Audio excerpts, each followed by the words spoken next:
From The Times and The Sunday Times, this is The Story. I'm Manveen Rana.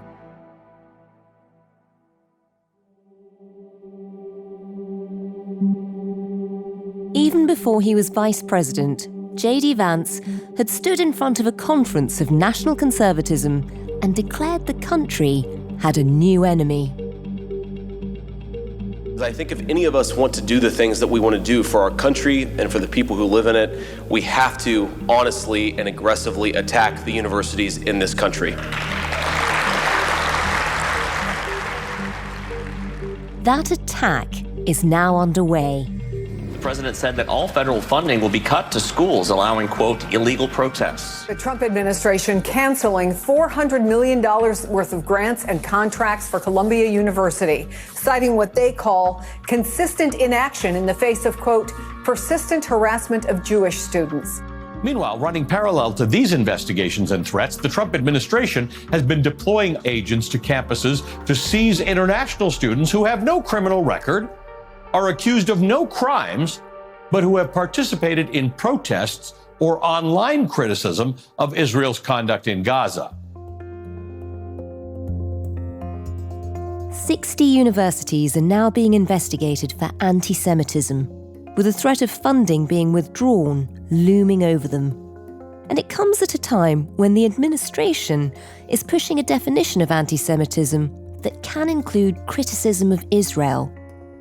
Funding has also been paused for universities who've championed trans rights, and it's being threatened for those where diversity and inclusion policies are still being pursued. The threats are already changing the academic landscape. It appears that in some way, shape, or form, Columbia has agreed to virtually all of the president's demand. That includes a new definition of anti-Semitism, reforms to the admissions process, and putting the Middle Eastern Studies Department under so-called academic receivership. This is an all-out assault on American higher education. He wants to curb academic freedom and free speech on campuses. American universities and colleges are the envy of the world, and Donald Trump and his minions are literally trying to destroy it. And if Columbia bends the knee in this regard, there's nothing that will satisfy these folks.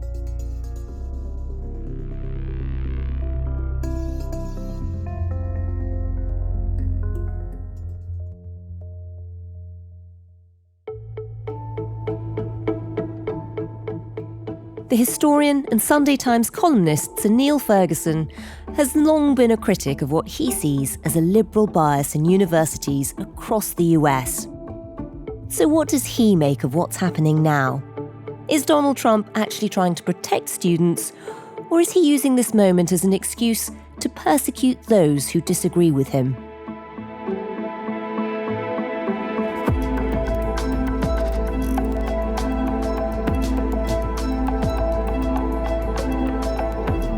The story today: Donald Trump and the campus speech wars.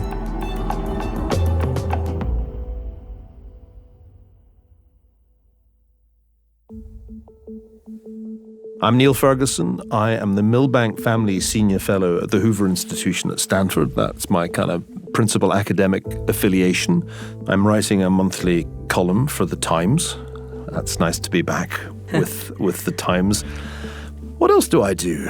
I run an advisory business called Greenmantle. I'm a founder of a new university in Austin, the University of Austin.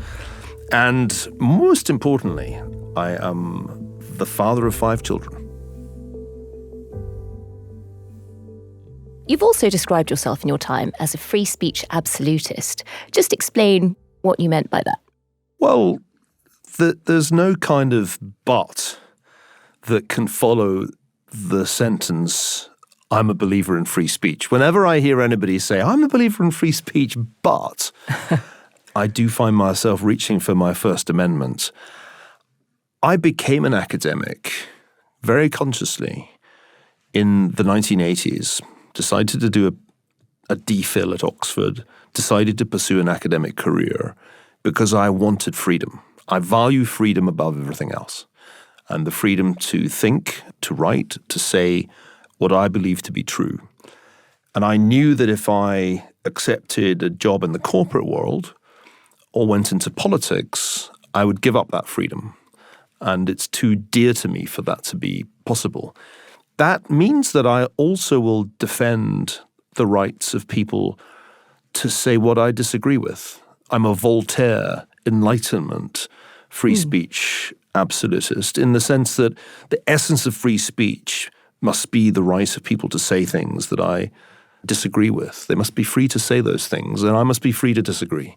If we don't have that freedom, then we can't have serious arguments. We can't have serious debates. And if we can't have those serious arguments and debates, we will never advance human understanding of the world.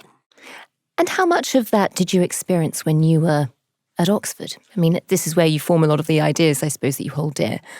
No, I was think that I like? formed quite a few of the ideas before I got to Oxford, because I grew up in Glasgow, and there's a kind of Glaswegian worldview. We're an argumentative lot, we Glaswegians. And we're also believers that you can argue with everyone from the bus conductor to we used to say the Queen, now the King. That was what my grandfather, who was a journalist, encouraged me to believe. But I was also encouraged to believe that you shouldn't argue on the basis of no knowledge, that you should do your homework. So I already had formed certain raw views of the world before I got to Oxford, which was, I think, in 1982. What we didn't fully appreciate in the early 1980s was that we had turned up in the kind of perfect conjuncture where the old restrictions on free speech that had existed at Oxford for centuries relating to religion had gone. The old powers that the British state had to censor had largely gone. And the new censorship of the woke era was in the distant future. We took it for granted that you could say pretty much anything, no matter how outrageous. We learnt that from the Sex Pistols, because although the Sex Pistols' God Save the Queen was banned by the BBC, that didn't stop it going to the top of the charts. Yeah. And we'd also learnt it from Monty Python's Life of Brian, an outrageously blasphemous film that was also hilariously funny and probably their finest work. So we just assumed that anything went, and we took full advantage of that. I said and wrote outrageous things that would now get me cancelled 100 times over, because we were 18. I think I was 17 when I went up, and we were testing those frontiers to find out if there was anything that you couldn't say, if there was some frontier that one could finally discover.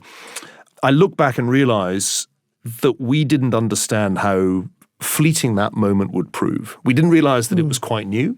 We didn't fully understand the extent to which the generation of the 1960s had fought for quite a lot of that kind of freedom. And we had no inkling, no clue that it might ever be turned back. For you, when did that sort of shift, understanding that there was a new form of censorship, I suppose? I mean, I know, for example, your wife had a particular moment where that felt like it had kicked in. I had moved across to the United States, I think because I got a little restless at Oxford. I taught there through the 1990s.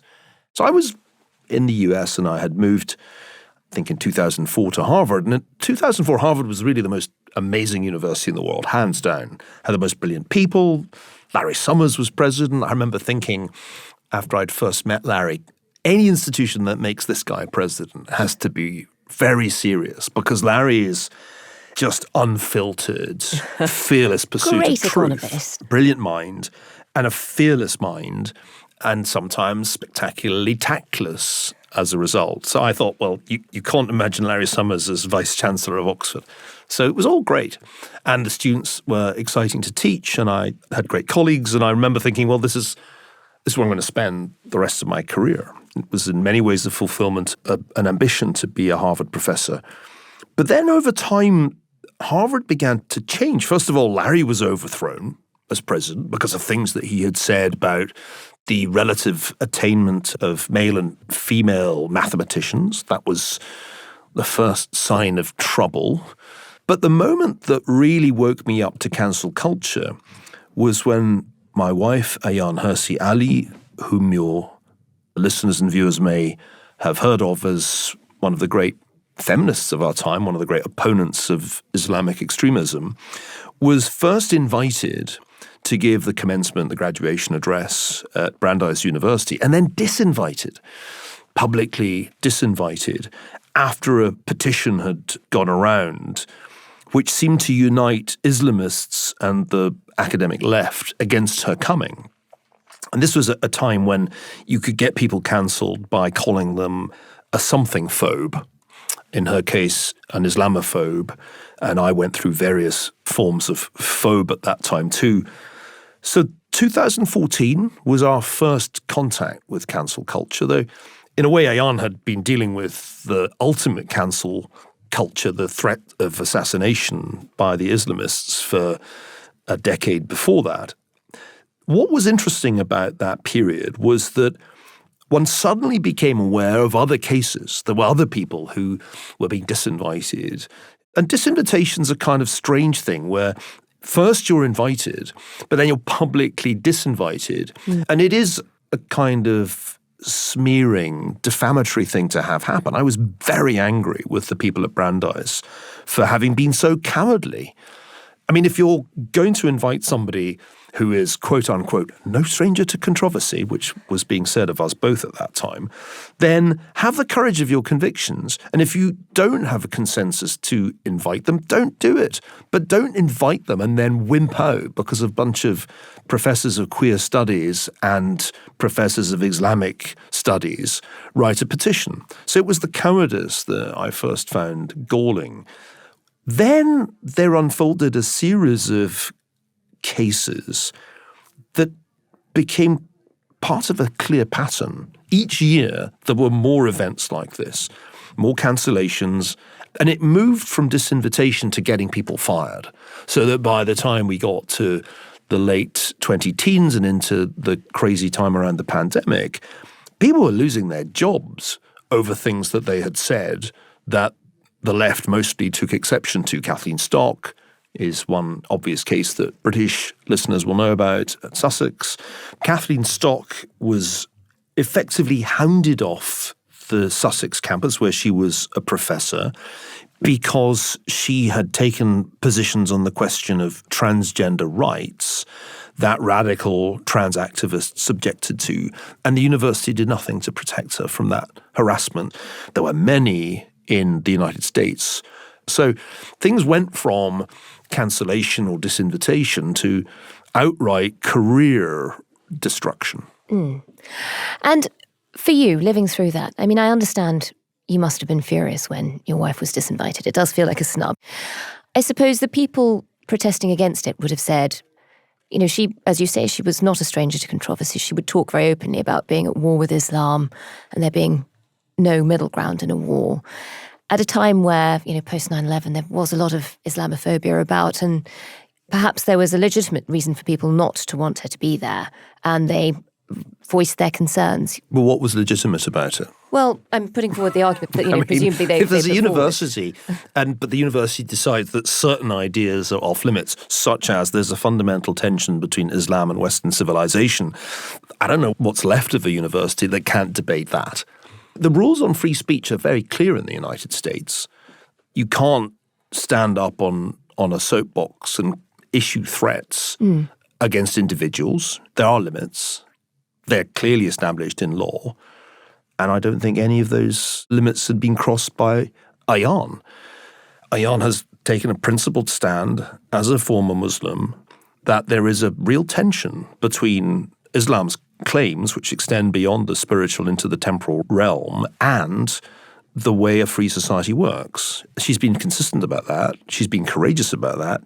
She's been threatened with death by multiple Islamist organizations for that, which seems to me to bear out her proposition. But when universities start siding with the Islamists and start limiting speech... speech... not just Islamists. For them, it would have been for Muslim students who might have felt that this would cause even more anger and more difficulty on campus. Do you think Christian students were upset by Life of Brian? Well, would you have cancelled? Would you have prohibited the screening of Life of Brian? I certainly wouldn't. Right. So that's it. Like religion in a free society, be prepared. Some people may make jokes about your religion. Some people may criticize it as an operating system. If you don't like that, you can go to an Islamic republic where that's illegal. But in a free society, it's very clear. That's allowed. That's the way it works. And in America, that is a cherished freedom. You mentioned earlier the First Amendment, I suppose, just for the listeners in Britain who aren't completely up on their amendments. I'll give you 2 minutes to be a history professor. I thought you'd feel at home and just remind us what the First Amendment is. The First Amendment says very clearly that the state, the government, cannot limit speech. I think it's important to quote the First Amendment so that particularly British listeners understand what it says. So here goes. Congress shall make no law respecting an establishment of religion or prohibiting the free exercise thereof, or abridging the freedom of speech or of the press, or the right of the people peaceably to assemble and to petition the government for a redress of grievances. So the point about this part of the Bill of Rights is that it restricts what Congress can do. This is built into the US Constitution. It is fundamental to the way the United States runs, and since we can trace the history of the interpretation of the First Amendment through multiple Supreme Court rulings, there is a very clearly established body of law that establishes what you can and cannot say and what the government can and cannot do. There's nothing like this in Europe. There's nothing like this in Britain. That is why it's easier for governments in Britain and Europe to limit free speech, and they do. So, having become an American citizen back in 2018, I'm very glad that the First Amendment exists. And also notice freedom of religion, which is just as important, and freedom of the press, and freedom of assembly. But notice what it says, the right of the people peaceably to assemble. So mainly peaceful protests are no good. They have to be entirely peaceful.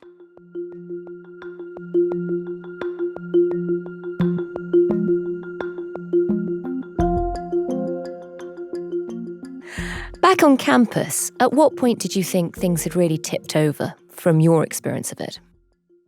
Well, I got into a fight at Stanford in 2018 after I invited a bunch of, I thought, interesting speakers to what was supposed to be a free speech series called Cardinal Conversations, and that all blew up because of a quite well-organized campaign by radical student groups and bureaucrats. So that was my first-hand experience of the culture, and I didn't like it, and I didn't enjoy it.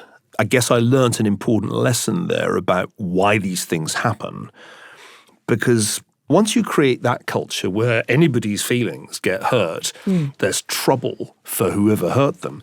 I don't see how you can have a functioning university. It becomes impossible because nobody dares open their mouth. You can't say anything risky in class because you'll be informed on. Can I just make the point that struck me very forcibly then? Totalitarian regimes were characterized, and I studied them for quite a large part of my career, characterized by certain patterns of behavior, of which the letter of denunciation is very important. That is, the letter that you write to the authorities in 1930s Moscow or Berlin or in 1960s China, Beijing, and you say, the following thing was said by X. You just denounce them for having said this impolitic thing. That behavior, when I was a young graduate student, I assumed only happened where there was a dictatorial regime that incentivized that kind of behavior. What I had never expected as a young man was that that kind of behavior would start to happen spontaneously at universities in a free society. But I remember the president of Stanford saying to me once that on average he received one email a day denouncing some member or other of the Stanford community for something that they had said. I found that amazing. And then I was the victim of it. I can remember a letter of denunciation being read out to me at one point by an officer of the university. I'll never forget that moment. That was when I realized that you can have totalitarianism light. Everybody starts behaving like they're in Stalin's Soviet Union, but they're actually at an American university. Utterly bizarre and chilling. This is around the cardinal conversations that you were setting up and objections to them. During that incident, it became apparent through emails that you'd sort of set up a group with sort of some of the Republicans on campus to try and discredit one of the students involved. That's not true. Was that not an attempt true. to shut down free speech? That is not true. Do you want to tell us what really happened? Give us your version of it.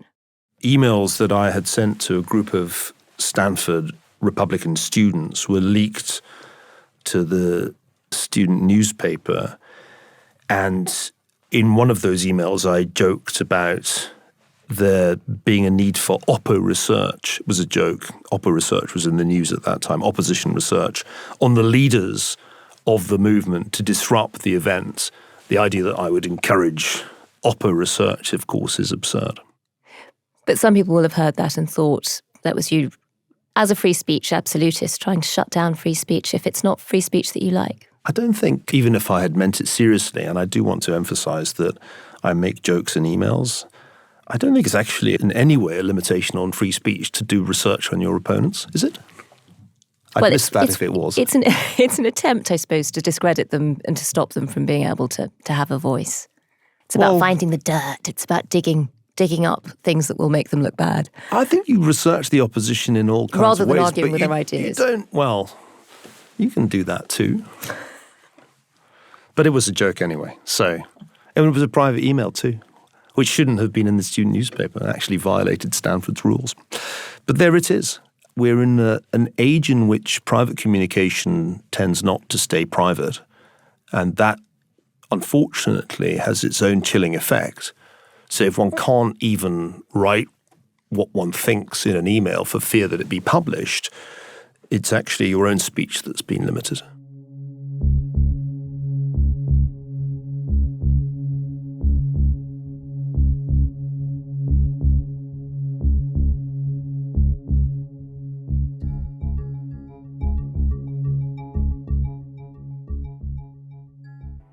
So, Niall, we've been talking about your views on free speech on university campuses in America. The moment, I guess, that became a real issue for many people, the moment it grabbed headlines and became a talking point, was in the aftermath of October the 7th, after the bombing of Gaza had begun, when suddenly all these pro-Palestinian protests started springing up on campuses across the country. What was your experience of those protests? I was away on sabbatical from Stanford when that happened, and so I wasn't present. I know from friends and reports that, as happened at other universities in the US, there were, with astonishing swiftness, protests in support of the Palestinian cause and attacks, verbal and in some cases physical, on Jewish students. So a lot of people were very shocked by this, shocked to discover that there were illiberal elements and anti-Semitic elements on campus. And my response was, I've been trying to tell you this for years, that the student left made common cause with Islamist groups. And that was a very fascinating thing to watch. The combination of, queer studies or LGBTQ plus groups and the various groups that were pro-Palestinian, anti-Zionist, pro-boycott of Israel, all of these groups, which on balance didn't have a great deal in common, they came together after October 7th in a way that was quite well organised and very disruptive to university life.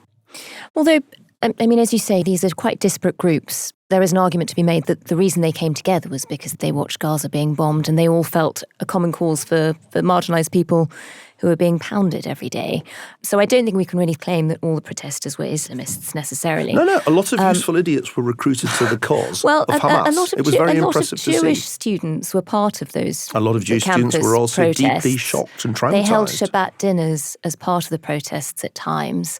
Why did you find those protests so offensive? This is effectively free speech on campus. Well, I hasten to add that I have no objection to protests unless they become violent, which some did. And very rarely. The violence was mainly in people being arrested. There were people because they had been protesting. There were threats of violence as well as physical intimidation of Jewish students on a number of campuses. But on the whole, that's not that acceptable. wasn't happening across the protests. There were enormous numbers of protests. Yeah. And some elite universities, there were encampments. The critical issue here is, A, are students being intimidated? And they were. I mean, there were students, Jewish students, who were being jostled, who were being abused verbally on the Stanford campus. Secondly, there were protests that clearly disrupted the normal functioning of the university. And that's incompatible with the rules that most universities have about how things should be done. There really isn't a right to camp on campus at most universities. So this quickly ceased to be about legitimate protests against the Israeli response to the October 7th attacks, and it became, on one side, intimidation, and on the other side, disruption. And that shouldn't have been allowed. It was definitely disruptive in the way that a lot of protests are. You mentioned how people in the 60s had fought for many of the rights that we enjoyed, and they did it through huge disruptive protests, often on campus. None of that's entirely new. But on this, I understand if there has been violence, of course, those people were immediately sort of taken off. But the bulk of the protests, people said, were pretty peaceful. And everything we've talked about so far, I, for example, agree that your wife should have been allowed to address people, even if it upset people, because it should be about an exchange of ideas. You kind of have to take one side of the argument, though, don't you? I mean, if this is about upsetting people on campus, should people not have the right to protest something like this? There's a very important difference that you're deliberately, willfully missing here. The chaos that engulfed Columbia was clearly not conducive to anybody learning anything for quite a protracted period of time. What was especially striking, although I base this not on first-hand observation, I wasn't on the Columbia campus, I've never been a Columbia professor, was that Jewish students were being threatened. There's a difference between my feelings are hurt because Ayaan Hirsi Ali said that Islam is not compatible with Western civilization, and turning up at your... Let me finish. War on Islam, which some people would have taken as a threat too. It depends on where you decide the threat lies. I think that's a deliberately insincere argument on your part, because my wife is not saying in anything that she's written that there should be violence against but most of the protesters weren't saying there should be violence against. People. Hang on a second. Reported on the what protests. Does from the river to the sea mean? Look, Hamas has a very clear objective, which is to wipe the state of Israel from the map. That is also the policy of the Iranian government, which backs Hamas as well as other terrorist organizations in the region. And those who chant those things may not understand that, but it's clear what they imply. But I think you and your listeners need to understand the extent to which anybody who's seen as being a, quote, Zionist, i.e., who's made the case for Israel, who makes the case against the jihadists, is targeted by organized groups who typically will place a poster or notice on their office door saying something polite, perhaps, like Zionist, or something impolite like kike, which was written on a note that was pinned to the desk of a Jewish student at Yale in late 2023. I know because I know his father. Now, that's not free speech. That's just intimidation and anti-Semitism. And it's deplorable and it's intolerable. And anybody who thinks it's okay hasn't understood the core lesson of the 20th century, which is that there is an extraordinarily dangerous pathology called anti-Semitism. I think we can absolutely agree that intimidation and actual anti-Semitism are utterly unacceptable. But for the bulk of the people who were protesting, many who ended up arrested for it, that wasn't what was driving them, but they got caught up in often very violent arrests and protest camps being shut down.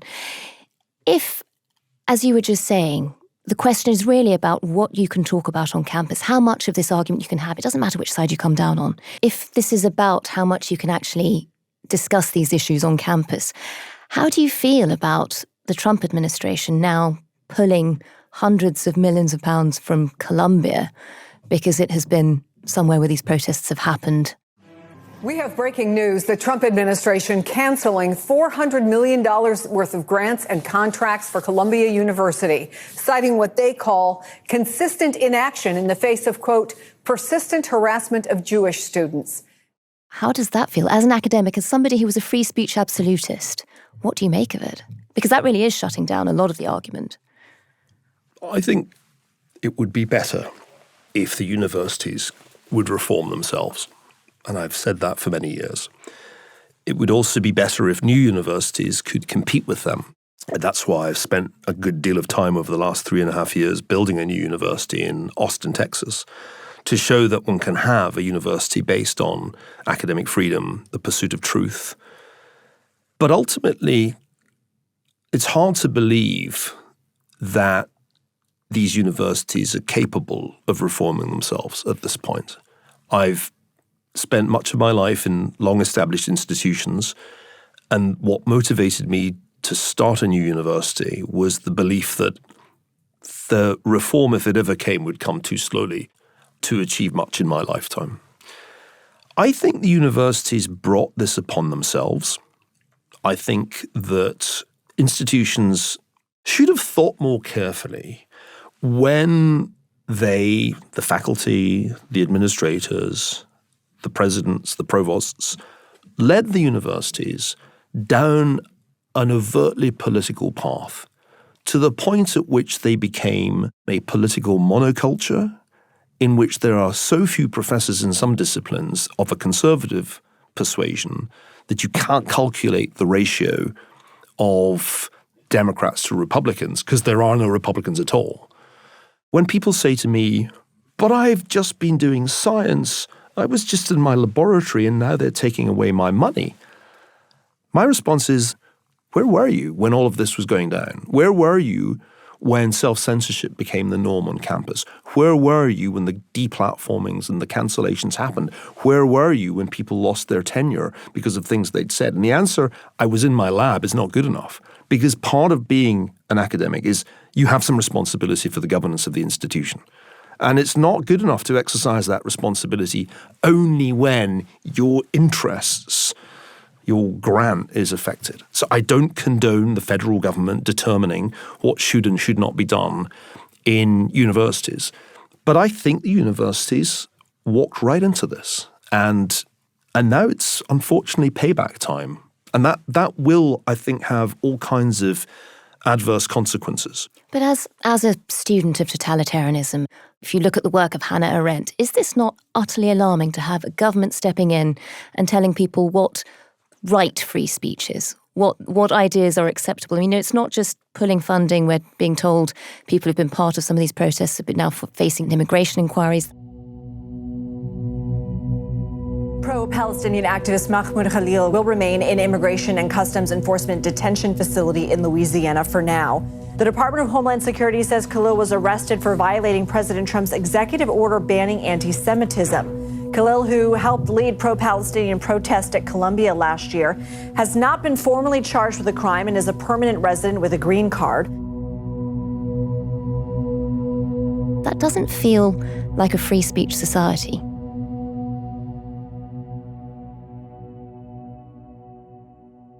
I think the danger at the moment is that after a decade or more, when the left violated academic freedom with increasing impunity, we now are going to see the pendulum swing in the other direction.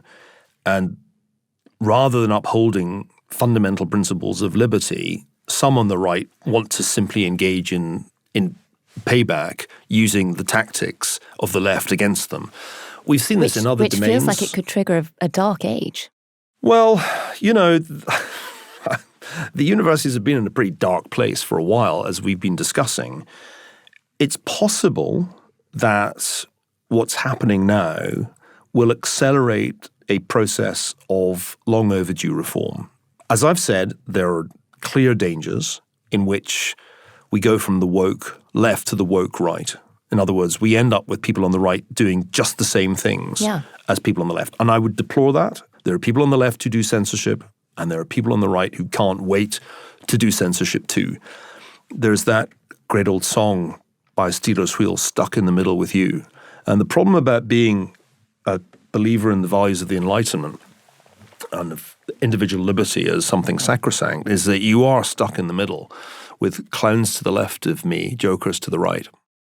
You described yourself as a fan of Voltaire on all of this, and I'm with you. I think, the idea of, you may not agree with someone, but being prepared to fight to the death to defend their right to say what they think. Come to me, debate with me the rights and wrongs of Gaza, but let me reply rather than shout me down. Yeah, let's have a discussion. Do you still feel like that, though? Because, if you don't mind so much the government intervening to stop free speech. No, I do mind it. Remember, I said it was preferable for that not to happen, and it's only okay if it stops soon. But I'm comforted by the fact that it will be stopped because the First Amendment doesn't allow it. But you thought the university sort of deserved it at this point? I think it's perfectly legitimate to say that, and I think Voltaire, if he were here, would agree. Well, they may not have been saying what you agreed with, but would you not want to It's not what they said that's the problem. It? It's not what they said that was the problem. It was the fact that they were so poorly governed that free speech died on campus.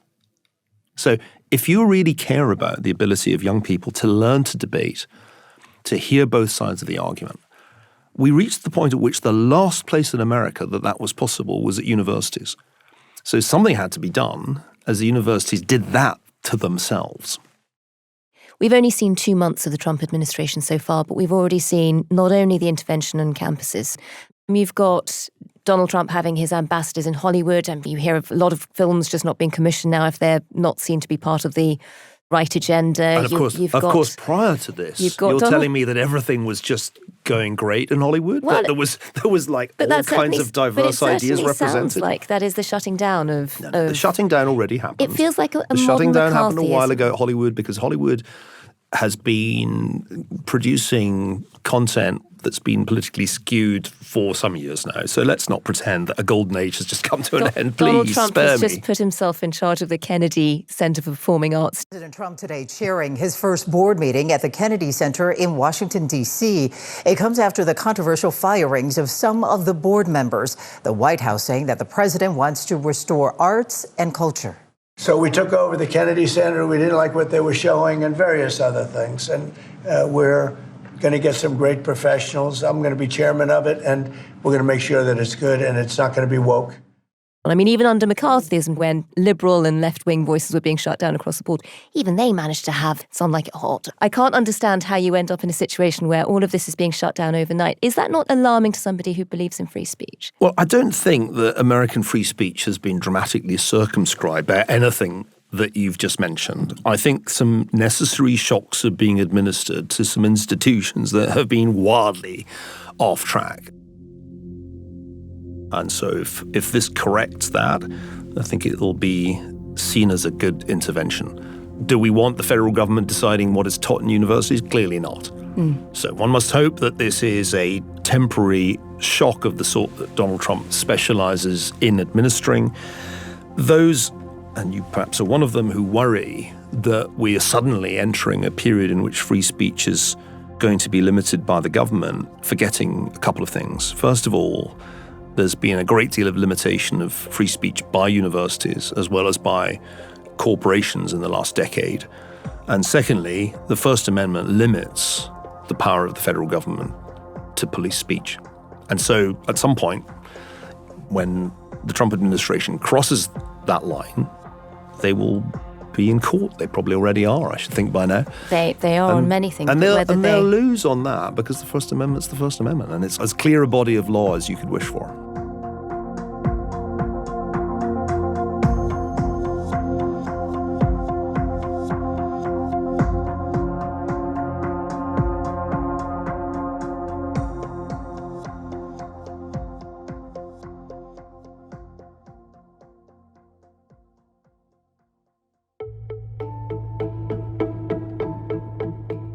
You can read more from Sir Niall Ferguson at thetimes.com with a subscription.